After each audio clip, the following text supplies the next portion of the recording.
Hello everyone, this is Febrian. So in this part, I want to explain about what is the definition of coronavirus, and of course, I want to explain about where it comes from. Coronavirus, or what we know as COVID-19, is a deadly virus. It was first identified in December 2019 in Wuhan, Hubei, China. Has resulted in an ongoing pandemic. As of October 2020, 38.9 million cases has been reported across 189 countries and territories. But the World Health Organization estimates that around 800 million people in total may have been infected with corona come from.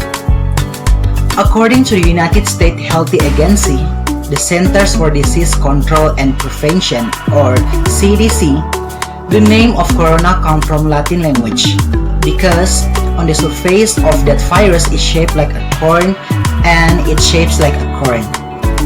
And for your information, coronavirus and SARS have in common. Both of them come from China. So I think that's information bring us to the end of this part. Let's move to the next part. At present, the COVID-19 spread and contagion continue to experience a massive development. The coronavirus can infect thousands or even millions of people per day. The primary factors of COVID-19 transmission can occur in three different areas by means of saliva released during coughing or sneezing, object that we touch, and by the air.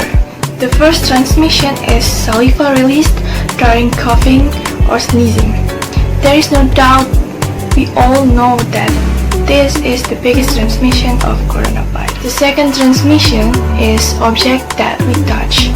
Object that we touch can become a massive contagion. For according to research, the coronavirus can survive for a long time by sticking to the surface of objects.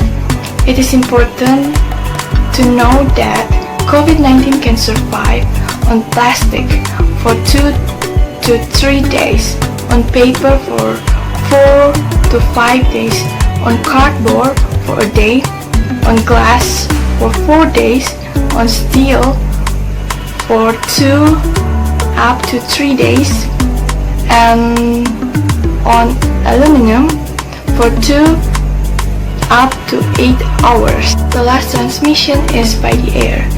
Research says that the coronavirus released from a person by sneezing or coughing can remain in the air for 8 hours or even longer if indoors is covered. It can have enormous potential to pass on the coronavirus to others. So that is the three biggest transmission of coronavirus. Tell you all the symptoms of coronavirus. So as far as we know, coronavirus always continue to come in this world. And before you defend yourself or you do the prevention or something like that, you have to know the symptoms. The symptoms of coronavirus is, is plenty. So I'll tell you about this. So sign of coronavirus will appear 40 years before we have coronavirus, and it's called exposure. Exposure or symptoms will appear and it's called incubation period. So the symptoms might be like fever, runny nose, or something like that. So make sure you know about these symptoms and you can prevent yourself. Well, don't forget to wash your hand. Don't forget to use your hand sanitizer over and over again. And so as to avoid the leaking. As for the effects after getting COVID-19, there will be 3 types of disease. The first one is called mild disease. This is what most people will experience. Out of 10 people, 8 people will get a mild infection, and the core symptoms are fever and a cough. Also, know that body aches, sore throat, and headaches are also possible but not guaranteed for all people. And for this stage, this lasts for about a week, at which point most recover because their immune system has fought off the virus. And the second one is called the severe disease. If the disease progresses, it will be due to the immune system overreacting to the virus. This causes an inflammation in the lungs, which is called pneumonia. a ventilator might be needed for them to help them breathe. And moving on into the third one, it is called the critical disease. By this point, the body is starting to fail and there is a real chance of that. Yes. The problem is the immune system is now spiraling out of control and causing damage throughout the body.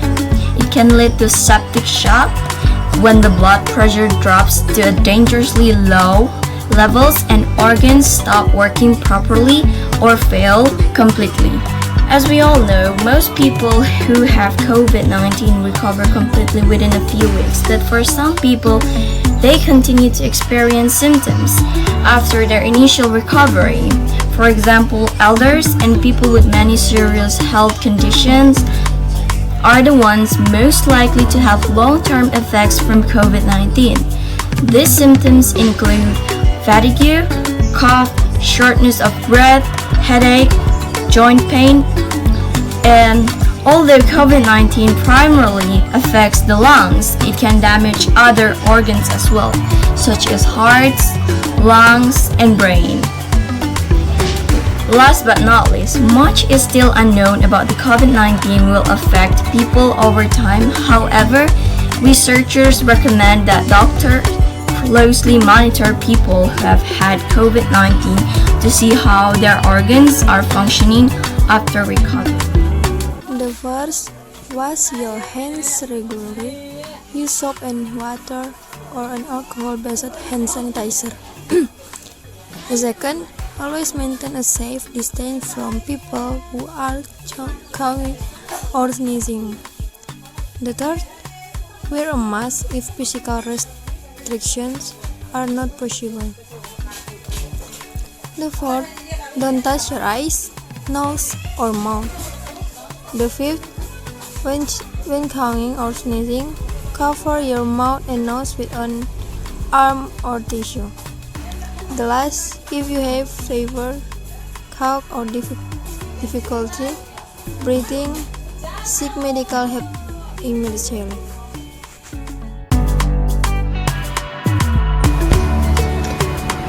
Coronavirus vaccine. Will there be any? If yes, when will we have one in our hand? So, put that aside. Before we going back to the questions, I will tell you a bit how vaccine works. So, a vaccine that is being injected to a human body is actually one part of the pathogen. Either it's a viruses or bacteria. This one part won't harm your body, but this part is enough to safely train or teach your body immune system to recognize and fight this pathogen by making antibodies for the real pathogen in the future. So, back to the topic. Coronavirus vaccine. Will there be any?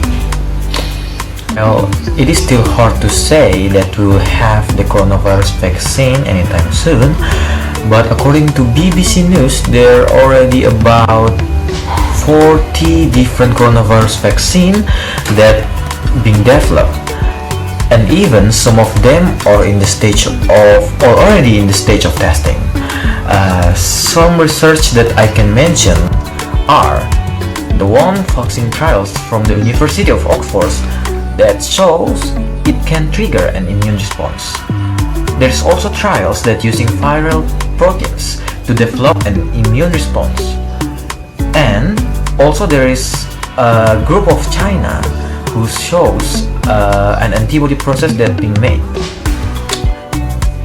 However, no one knows how effective will these vaccines works. So now, when will we have it in our hand?